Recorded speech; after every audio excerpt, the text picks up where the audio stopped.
what some people fail to realize is presentations they're not a burden. They're not a chore, especially in the workplace. What they are is an opportunity to shine, right?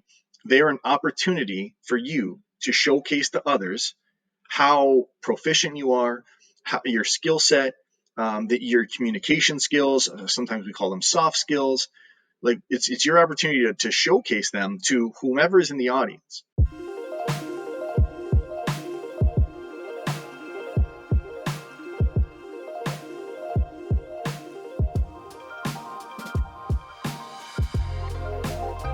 Hey there, and welcome to yet another episode of the World of Presentations podcast, brought to you by us at presentation agency 356 Labs, the company that's also behind the largest premium yearly presentation skills conference in the world called Present to Succeed. This podcast is for all of you who strive to be exceptional and deliver truly effective presentations every single time. So if you're that person, you're on the right place. I'm Boris, the founder of 356 Labs and your host for today's episode. And with me, I have another colleague of ours from the presentation industry. His name is Ryan Warriner, right, Ryan? Warriner? Yep. Correct? Perfect. And he is the director and executive coach for professional presentation services. Ryan works with business professionals and helps them deliver, as he says, high quality presentations. But interestingly enough, he also teaches students in higher education to achieve both academic and professional success. Ryan, welcome to the podcast and thanks for taking the time. Thank you very much for having me. I'm happy to be here. So, tell us a little bit more about yourself. How did you end up being part of the presentation world? Yeah, that's a good question. Thank you. Initially I was formally trained as a teacher. I knew early on I enjoyed communication. I enjoyed teaching and learning. I really enjoyed psychology. In fact, that's what I studied when I first went to school, was psychology, how people learn. And from there, from becoming a teacher, I kind of evolved and became a professor. And then after that, I started to become more involved with the private sector and some companies. And actually, how that happened was quite interesting. I was a professor at a college in North America, and what happened was I have many friends in the California and the Bay Area, Silicon Valley, and I often go to visit them on vacation. And they come to visit me, and we'd start talking, and they would talk about their pitches, their presentations that they would have. And just in passing, I would just mention some advice, or I'd mention something, a fact or some research that I had come across in my teachings. And there was an instant kind of a fit there where they recognized right away, hey, you can add some value to us. Can you help? And I said, yeah, happy to help. Especially happy to help anyone, especially friends of mine. So that's how I kind of segued into helping presentations and helping business executives, perform effective presentations in parallel to higher education. All right, interesting. Everyone in this industry got into that industry it was not planned at all. Let's put it this way. But everyone gets into the presentation world by some type of very strange circumstance or series of circumstances. Anyway, we talked, like when we were exchanging those emails about the episode, we discussed the fact that you stress on the importance of understanding your audience tremendously. Like that is a super important thing when you work with your customers. Why do you push them to understand, and why is it that people should understand their audiences extremely well? Right. It's another great question. And you're absolutely right. That's where my focus comes from, is the audience. And actually, after our chat, I kind of reflected back on, why do I place so much emphasis on the audience? Where did that come from? And I think it came from my time as a teacher, where, my, let's say, measurement of how effective I was as a teacher wasn't in what I knew or how I even delivered it per se. It was how much did the students learn, right? Where they were kind of my measuring stick. Like, were they understanding and applying the content, the skills that I was delivering or not? And if they weren't, then there was an issue with there may be an issue with the delivery or with the preparation or something I had to troubleshoot. So at the end of the day, I learned really early on, and I didn't actually, formally identify it. I guess you could say it was like subconsciously or unconsciously that I identified that the audience really is the key. So you, in any presentation, you need to have your audience either, be more aware of something or be persuaded to do something, change their behavior, change their actions, and that is the ultimate goal.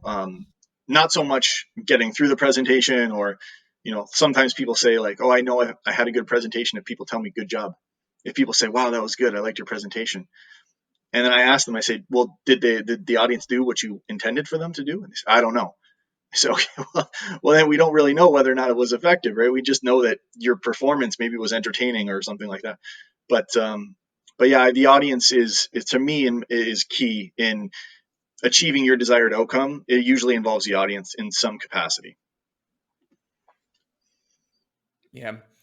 And by the way, what you're saying, when someone says from the audience, when somebody there says you did well or you did great, but no one knows whether or not the message was actually conveyed, that's a bad place to be, I would say. Sounds a good place to be, but you're actually not. It's actually not, right? I mean, it's not actually what you're looking for as a presenter or as a trainer or as a communicator in first place. So moving on to something again related to the audience. You work with a lot of people, obviously, preparing them, helping them for various presentations. Is that when we talk about the audience, are there cases where you need to know a lot or everything that you can find for the whole audience, or are there any cases where you just need to spend your time focused on understanding one, two, or three people in that room or in that virtual call? What are you seeing there?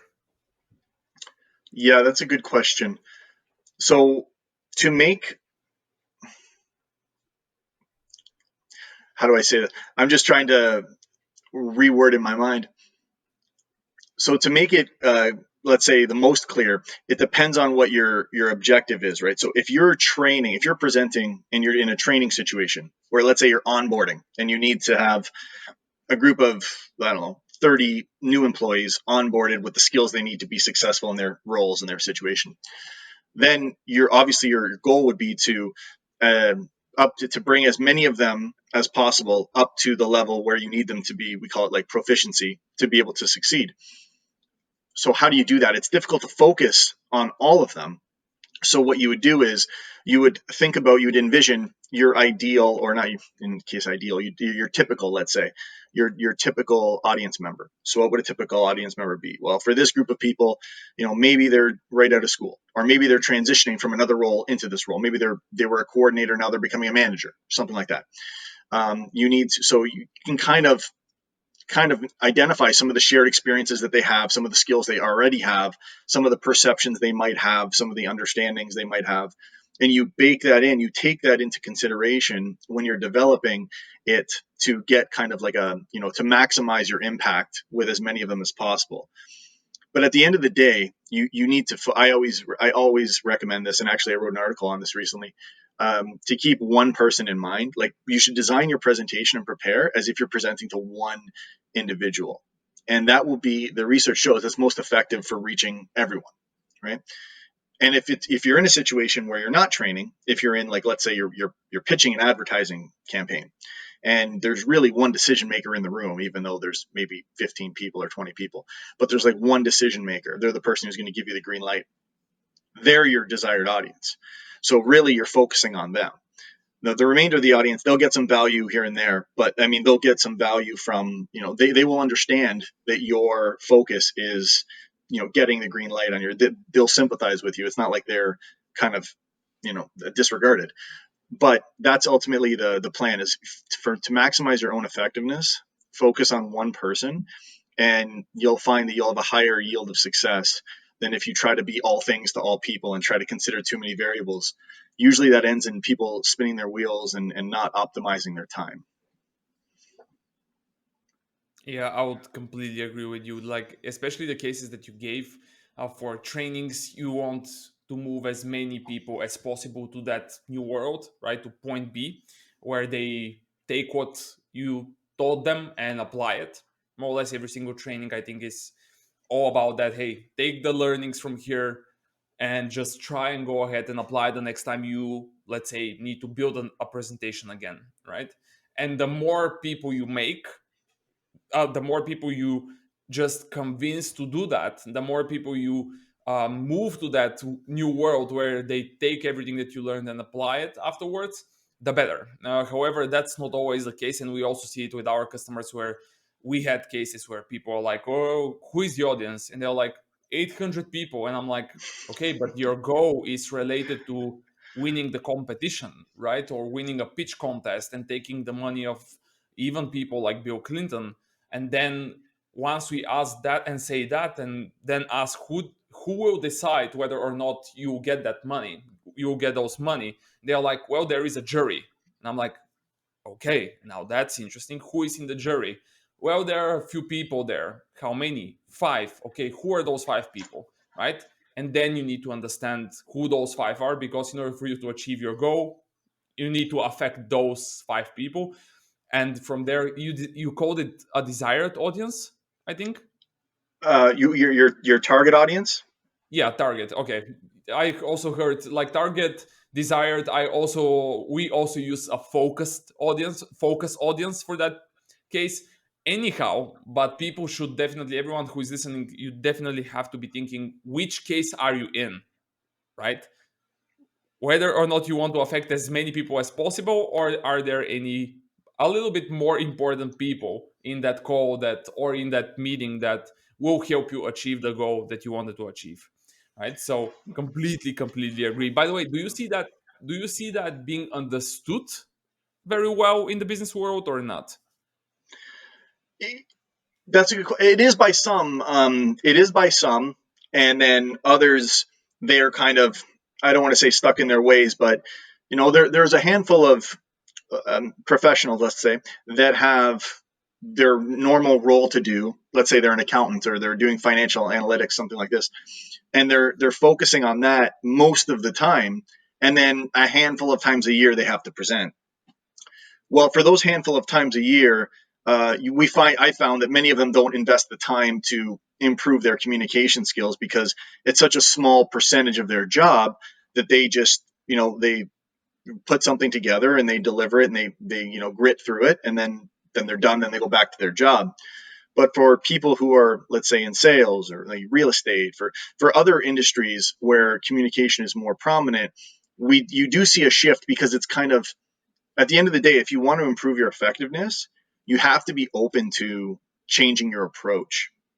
And what you hit on earlier was very interesting when you said, the jury members and versus the whole audience, the 800-person audience and the 5 or 4 person jury. That's crucial, right? That, like, if you spend an hour, two, three tops analyzing that, finding out who are they, what are their, where do they come from, what are their backgrounds, what will resonate with them, what will I usually call that like a diagnostic or an audience analysis.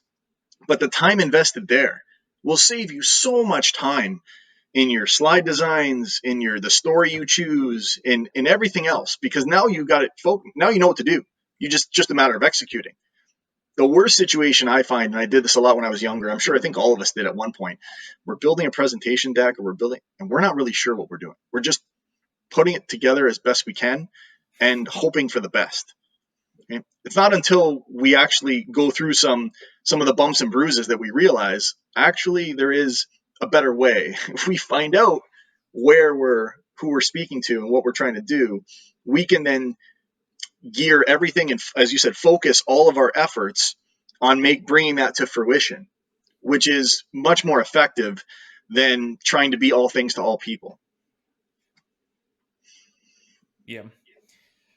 Now, let's switch a little bit to a group that became quite popular in the business world. They're called millennials, right? There is something that you are quite passionate about. You work with a lot of organizations that have them as employees, and sometimes they're also presenting, right? But sometimes it is us, me and you, and those organizations presenting to them, right? Is there anything unique? What are the specifics about that group, the group of millennials? How are you approaching, like, how do we need to approach a presentation when we have them in the audience or on the other side of the call? Yeah, it's a lot to unpack there, a lot to address. Um, but let me start by saying, yeah, the I have worked with in my time in higher education. Sometimes I'm talking to MBA students, and I'm guest like lecturing MBA students, and then bridging that on the other side of the interns and those who are just transitioning into the role, and then some people who are early on in their role or switching it up. Those usually, they like in the past, there were millennials. Now we're getting into the Gen Z area. The brackets kind of overlapping. But yeah, there are some interesting, I don't know, let's call them commonalities amongst this group, the millennials and the Gen Z, that is different from, I would argue, like past times. And the reason is, I'm speaking kind of just from experience here, but many of the newer, the people who are just entering their careers, many of them have had technology around them, access to technology their entire lives. They've been very, that's like fantastic. I love working with them. They process information extremely fast. Like they're used to absorbing information at a very high rate. They're very used to multitasking. They're very adept at multitasking. You know, the old myth that we shouldn't multitask. Try telling that to the millennials and the Gen Z who have been doing three or four things at the same time since they were 5 years old, right? So it's important to take that into consideration when we're presenting to them, or when they're being trained on something. If you explain to them what they need to do and what that will produce in the outcome, they're very, very effective at executing that. I think sometimes where there's some disconnect is when, like, sometimes some of the typical business presentations, they're a little bit broader scope. Typically, they're a little bit longer in duration. There's a little bit more, they go a little bit deeper in certain areas. Sometimes the the newer, let's say the millennials and the Gen Zers, they don't resonate with that kind of, they're not used to that communication. Like, many of them I talk to, they listen to YouTube on like 1.5 or 2x. Like they process this information so quickly that for them, if it's going a little bit slowly, that's not in their wheelhouse, as they're not as used to it. So that takes a little bit of time for them to adapt. And also because, coming from, I mean, before, we the going through interviews and going through a lot of the day-to-day life, people would have, the millennials have had technology for so long. They've been texting, they've been, on social media, they've had all this technology.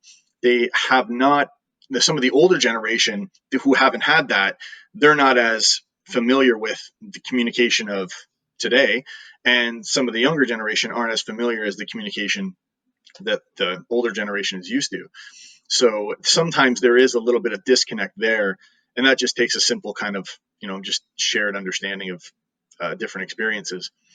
But ultimately, yeah, that's what I would say to for the millennial group and the Gen Zers who are just entering, is that I think that businesses, if we continue to treat them like they can process information very quickly, and they can multitask very quickly, and they can be brought up to speed very quickly, that I think that they'll find that they'll succeed, they'll thrive, because they've been, that's what they've been designed to, they've been prepared for their whole lives. Yeah, and what about their the presentation skills of the millennials themselves? Like, what do you see? Because you're working with those, I was about to call them children, but they're not children anymore, I think. But what do you see with, what is the current status of their presentation skills? Like, how are they doing it? Because you said it, I think, very well, that they live in this social media world, and YouTube is the default app that they go to, or they even consume it on twice the speed or whatever. Like, what do you see when it gets to the moment when they need to speak in front of a group of people, be that their colleagues, or be that the students around them, like the group that they work with?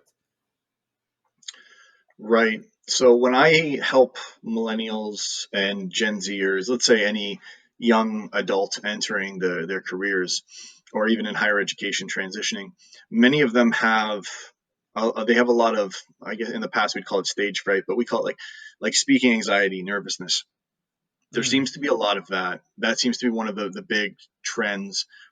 And there hasn't been much research done on that yet as to why, the cause. I mean, we could speculate, because of, I don't know, more technology, less dependence on physical communication.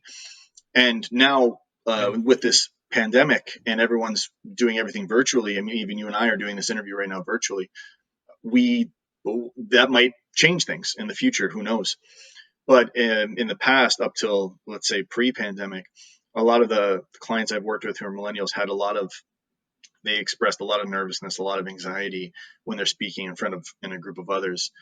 And so that's one of the common trends that I've seen with them. Another one that I've seen is some of them understand right away that what they're there to do. So I'm in this presentation, I need to explain A, B, and C, and make sure the audience does D, and that's my goal. That's Some of them, they understand that, and they're off to the races. They're good to go. Some of the others, there's a trend of they spend a lot of time with their slide design and trying to make their presentation look very appealing, very attractive, very bright, very flashy. Mm. And they spend a lot of time, I don't want to say tinkering with their slides, but kind of like redesigning them, re-engineering their slides, because they view and this is coming from them, they tell me their slides are kind of like a representation of the quality of their presentation. So Yeah. Yeah. yeah, because of that, what ends up happening is they kind of become dependent on their slides, and then sometimes they default to reading their slides, or sometimes they focus on they're actually looking at their slides more often than they're presenting and using them as an aid to help them. And sometimes that can be less effective, because at that point they're not focused on getting the audience to a certain point or achieving a desired outcome or a goal. They're focused on like making sure they get through all their content. So that's another trend that I've seen. So those are kind of the two. Yeah, all right. That is interesting. I haven't noticed, not that we work a lot with that group, but I haven't noticed the slide design thing and the confusion that, or not the confusion, but the fact that they approach the slide design with this attention to the detail, having in mind or believing that this is actually this stands for the quality of their presentation and nothing else. That is an interesting. I need to be monitoring for that one for sure. The next time when we see or when we work with someone with a group of millennials, because we end up sometimes working with those guys and gals, and it's always a pleasure because I think that I would agree with the fact that you what you said is once they understand the idea that there is a goal, there is a knowledge. I just think that, and everything that you said actually with the multitasking, I really think that they can understand a point or understand a concept very quickly. Mm-hmm. Like with our experience, because we get invited to speak and train some super young people from time to time. Everything that we tell them, it looks like they just accept it, and they're very quick to do it extremely well. You know which is not the case with the typical corporate world where you are talking with somebody but they're like, no, I know how to do this, or they just resist that change somehow. Like it's taking them way more time. Yeah, I agree with. I've had that experience too, where with like you said, in the typical corporate world, I've had a handful of times where when you're sharing with them a new skill, or a new approach that will save them time or be more effective in doing some form of communication, sometimes you get like questioning, right? Like, how do we know that? Where's the research for that? Has it worked here? Does it work in this place? And I mean, it's fine. We welcome it, and that's kind of like what we're used to. Whereas the younger generation who are just entering it, you're right. If you tell them this way will yield the most success, okay, done. Next, like they're ready for the next point. Like they're more, they easily absorb information, and because they want to apply it and then go forward, right? And just one more thing I wanted to mention on slide Yeah. design. I had a story came to mind Yeah, go recently. ahead. I was working with a startup company doing some consulting and kind of coaching them on their presentation. And we do, it got to the point where they had built a slide deck. And usually, sometimes when the, I don't say usually, but occasionally when they're going through rounds of investment, sometimes they have to, just pitch after pitch after pitch after pitch. And some of the pitches are only 5 minutes long. So we were doing the consulting. Okay, we should go with this approach because these are who the investors are. Again, goes back to the audience. Who are they? What are they? What typically have they invested in? What kind of things do they like to see? Are they numbers based? This and that. So what happened? They would give me. Sometimes they would give me their slides, and they would tell, "Can you review my slides?" I say, "Yeah, sure." And I say, "Yeah, the slides are effective," and they're not 100% happy with that. They want me to tweak something, which is fine. I can tweak something and change something, but it's in their mind, it's the slide deck that will get them the investment, right? This is what will get me the $5 million I'm looking for, right? Something like that. And I try to explain to them, like, they're investing in you and your company and what you built and the story, how you're showing them the evidence that you're going to continue to grow. They're not investing in how nice your slides are, right? So, but a lot of people, they have that understanding, especially like I find, like the new entrepreneurs that are coming up and the younger startup companies, they want their slides to be immaculate, like perfection.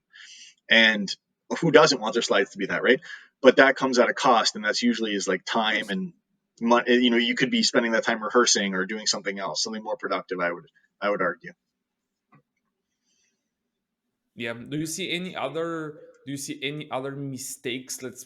Let's call them mistakes or misunderstandings or something that they need to work on. Are there any other areas except for especially that understanding that the slide design is everything and the slide deck is everything? Anything else that you're seeing there? Um, yeah, there are a couple. There's one thing that I think it's common. I don't know if it's specific to them, to the, like I said, the generation moving into the workforce. But one of the issues that I see come up again and again is a tendency to procrastinate. So they're being told they Mm, have to deliver a presentation in 2 weeks. They won't stop. They won't begin working on it the day they hear about it. Oftentimes they'll push it until, so I'll do it in a couple of days, and then a couple of days go by, and I'll start the next day, and then they'll start usually a short time before, depending how, not the day of, but a short time before, depending on the time frame that they have. I've noticed that a lot, and I think a little bit of that is, they are nervous because maybe they haven't presented as much as someone who's more seasoned, who's been doing it for 20 years, let's say. So that springs to mind. Another thing that they've mentioned to me a lot, I hear this all the time. Oh, I wish I didn't have to do this at all, or oh, I wish you could do it for me. I get that one all the time, even from from students. I wish you could just present for me. But the issue, what some people fail to realize is presentations they're not a burden, they're not a chore, especially in the workplace. What they are is an opportunity to shine, right? They are an opportunity for you to showcase to others how proficient you are, how your skill set, that your communication skills. Sometimes we call them soft skills. Like it's your opportunity to showcase them to whomever is in the audience. And oftentimes that pays dividends down the road. When time comes for a promotion, or you're looking for to new opportunities, your reputation, you're building your brand, right? And that's a good. If I always tell my higher education students and my clients, if you are being asked to present something, that's an opportunity. That means someone's giving you an opportunity to shine, and you should seize it and not be afraid of it, right? yeah, definitely. Hopefully, more people will hear that because I don't believe that a presentation is an opportunity just for the youngsters. It's an opportunity for everybody. Absolutely everybody. Like, cannot agree with everything that you just said. So, going back to the millennial group, what are the resources? What are the places? What are the things that they can do to find help, like to become better? Like, what would you advise them if they're listening to this one, which I believe there are at least some that are listening to this podcast that are in that group of millennials? What should they do? Like, just helpful advices, helpful resources for them. Yeah, so there's a couple things that they could do, and one of them is they could check out 356 Labs and check out professional presentation services. And there's a number of you. I would how would you say it? I don't want to say like qualified, but there's a number of, let's say, proven professional presentation experts out there who are going to give you quality insight, quality feedback. And a lot of the places, like, it's funny that the network of presentation experts, what I would call us, I haven't come across one yet that's very guarded about their resources, right? Like every person, I've, have a network of maybe 15, 20, and we all share, do you have a PDF or a sheet that can help me build a storyline? Here you go. I have a tricky introduction I'm working on. How can I segue into it? Here you go. So people are very, willing to help with resources. So that would be, I would definitely always recommend that. In addition to that, if your issue is you're nervous and you're stage fright, virtual reality they've come a long way, and there is actual programs now with your phone that you can use, and it simulates that you're speaking in front of people. You can decide how many people, whether it's 100, whether it's 5. You can choose whether they're sitting at a table or wherever. It's incredible now, and the research has shown that I think there's a 60% decrease in anxiety and nerves when you're presenting if you rehearse twice with those with like virtual reality. So that's come a long way in terms of that. I'm trying to put myself in the shoes of, if I'm a millennial, what would I do? The one thing I would do too is I would Yep. investigate my audience. I would find out who my audience is. For resources on that, again, you can check out any of our websites, and we have a lot of different documents that could point you in the right questions to ask and how to find out. Getting a mentor at your place of work is great. It doesn't always work out, but if you're fortunate enough to have one, that's like an invaluable asset to have, because the mentor can then explain to you the expectations, and you can show them it beforehand, and they can kind of we call it vetting. They can vet it. They can screen your presentation, your slides, give you feedback. And even now there's so much technology that has, like, I think Microsoft PowerPoint now has a feature where it will record you while you're presenting it, and it will give you automated feedbacks where you have the hesitation sounds, the ums and the ahs, and where it's fluid and where it's most effective. It's not 100%, but those little things, if you compile those, if you do those, if you're serious about improving your presentations and improving your effectiveness, each of those resources will help move the needle a little bit in your favor. Yeah, the technology that Microsoft announced is actually called Rehearse with Coach. This is the technology that you are pointing to. It works better still. At the time of this recording, it still works better in PowerPoint Online for some reason, meaning that you have to upload the presentation to OneDrive and open it from there. But overall, out like that technology, when I saw it first, I was like, that looks super cool. I mean, just enable it, turn it on while you're rehearsing. It's a free, like just free of charge, completely, completely, like just free of charge feedback. Yes, it is from an algorithm, but I personally was surprised how accurate some of the suggestions are. And yeah, again, it's just free. So if you're using PowerPoint, you can utilize it. I think that if not PowerPoint, you can utilize apps like Ori, Yep. that yeah, that can help you out with something like this. Anyway, I will make sure that we link those technologies in the show notes so that people can check them out. Now, let's switch gears to something that I believe is super, super interesting. You wrote a book, and it's on presentations, obviously. It's called The Effective Presenter. Like, tell us more. Like, what happened there? How did you end up writing a book? What is the book all about? Give us the backstory there. Right. So yeah, thank you. So I did write a book recently. It's going to come out this summer. It'll be released this summer. I believe in July. And so July 2021, for those of you, I don't know what time you're going to be listening to this podcast. And it'll be available for pre-order next month, starting in beginning of April. What happened was, it was kind of interesting because I like I said, I love teaching. I love education, and that's what I went into as my passion. And then what I found was, I would say I'm very fortunate because I found, we call it like the cherry on top. Even in addition to all of that, in my free time, I get to help companies and executives and professionals with their presentations, which is, it's the world.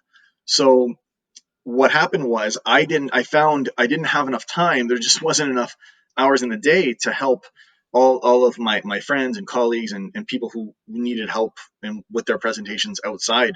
And I would direct them to my friends and fellow presentation experts. And but oftentimes I just found that it was a lot of inflow. So what was brought to my attention, one of my friends and clients said to me, "Why don't you just write a book? And that way we don't have to bother you.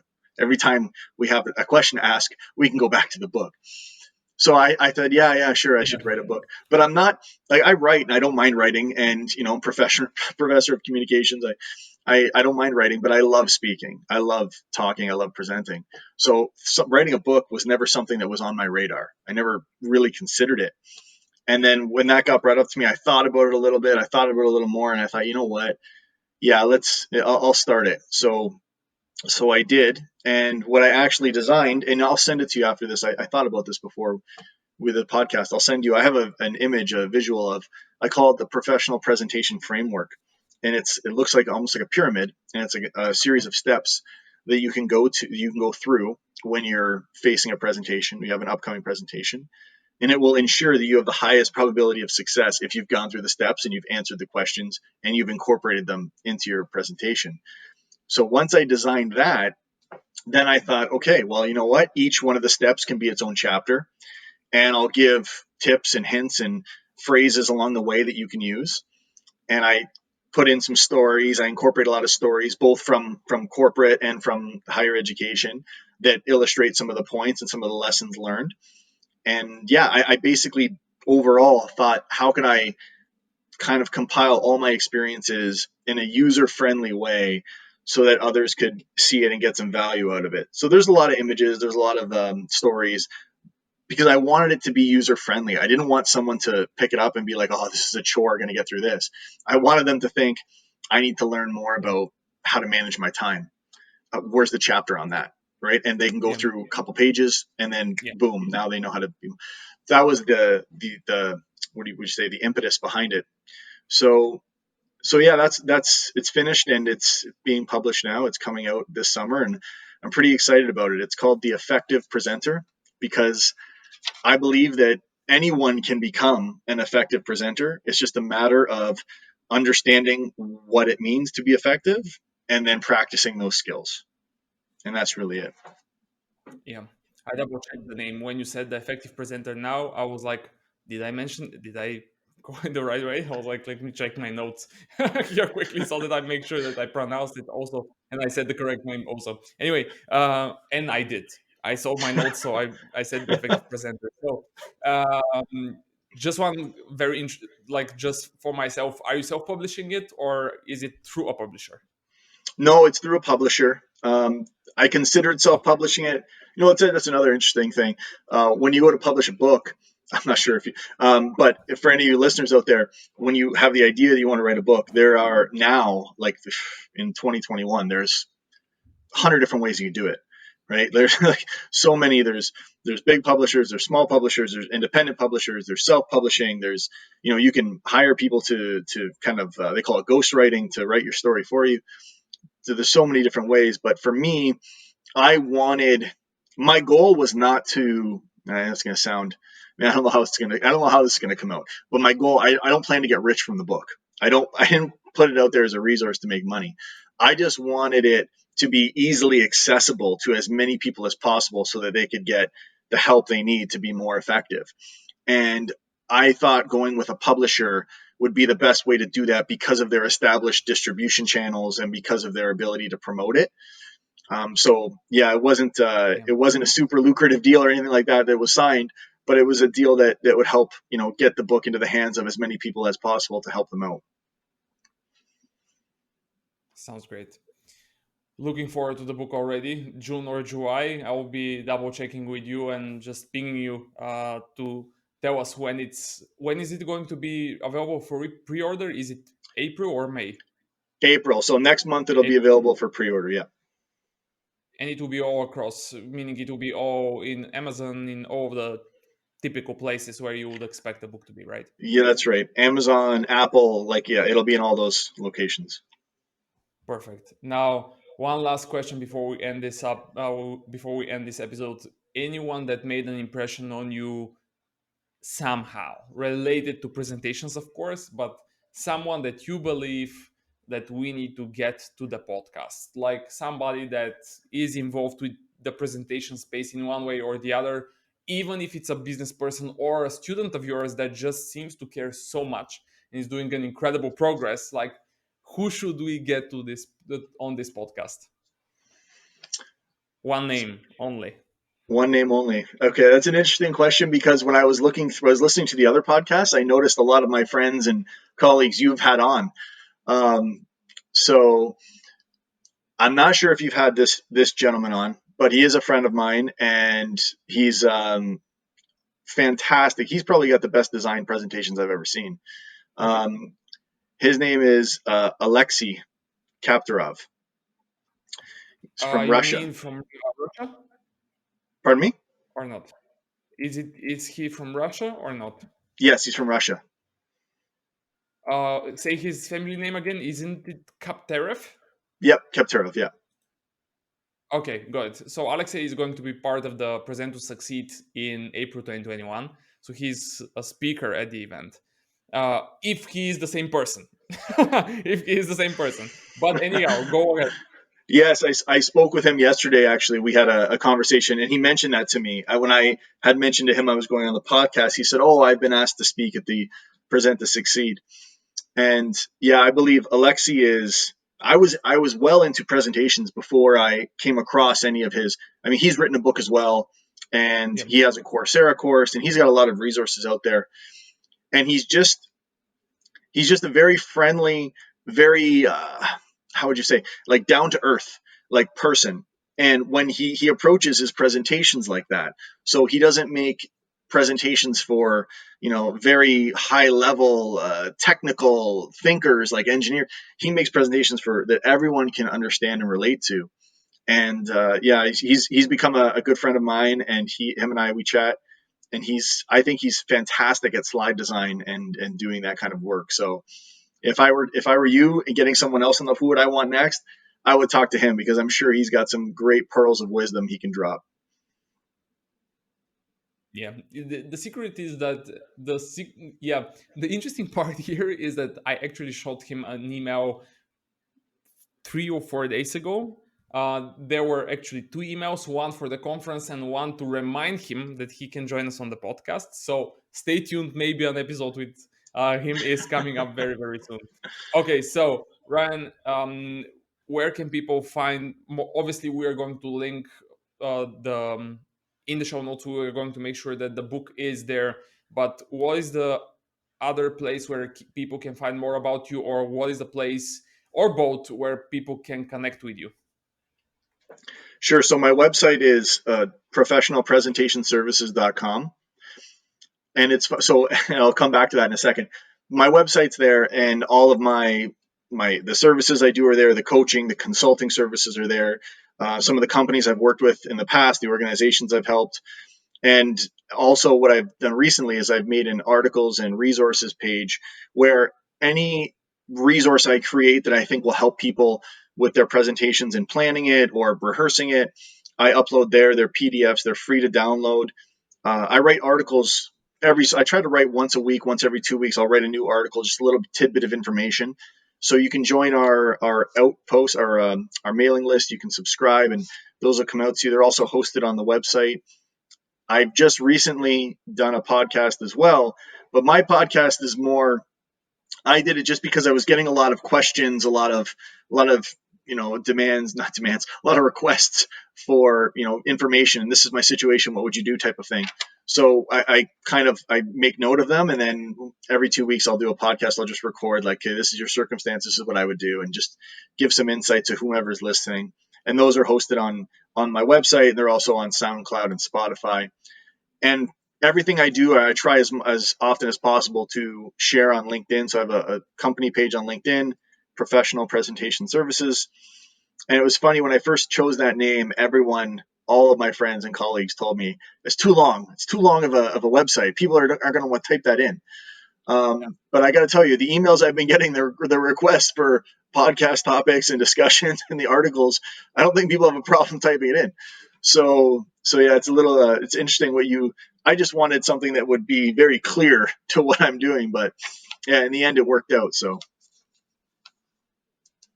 Yeah, and it's also hard to find a name that's still clear but not long, I would say.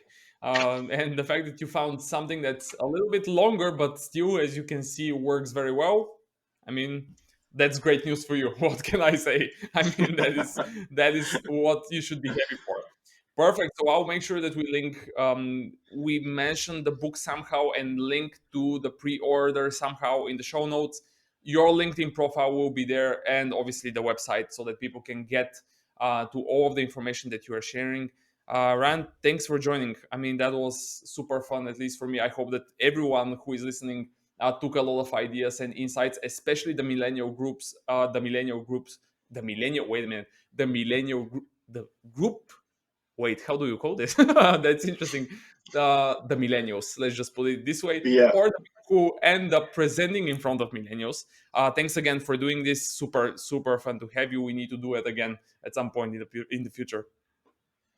absolutely. Thank you for having me. I had a lot of fun too, and yeah, I hope we do this again sometime. It was great. Perfect. Everyone, you know where to find all of the links. If you have any question in regards to our conversation here we try and just ask, just shoot that question, and I'll make sure that we will send you an answer and we'll provide you with an answer. And if needed, I'll even tag Ryan to see the question if he missed it for some reason. In the meantime, visit also our website 356labs.com and not 365 labs, 356labs.com, and see how we are bringing and how we are helping some of the biggest brands out there with their presentations, training needs, and also since recently virtual events. If you still don't know about the yearly Present to Succeed conference, this is something that our company organizes. Check that one too and join us in the upcoming edition. Thanks again for listening. Hope you enjoyed it. Subscribe if you like it and share with a friend. See you in the next one. Bye.